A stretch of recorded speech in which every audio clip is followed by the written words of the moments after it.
mga gubat, wars and rumors of wars, mga gubat sa nagdalain-lain ng mga lugar, mga iganayson, dahil mga famines and pestilence, mga sakit na makamatay, mga igala, crisis, mga igala, mga kagutom, mga iganayson, dahil lamang kala, dahil kalang tanan, mga igala, sinyalis lamang kala, sa pagbalik sa atong Ginoong Diyos, na si Kristo Jesus. Mauna bitaw mga igala, na dahil crisis karon, usan ka na siya ng propesya na bitawag kong famine.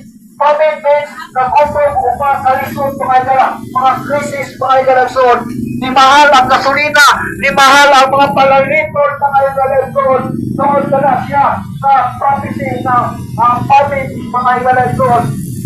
Pestilence, mga sakit-sakit mga igala, o mga sakit na makamatay, mama sa COVID-19, HIV, cholera, pang-tipak, mga igala, unsa pa na ang mga leptospirosis, ang mga sakit na makamatay, cancer, mga igala, usa ka na siya sa tibailan, mga sinyalis, mga igala, sa pagbalik sa itong Ginoong Diyos.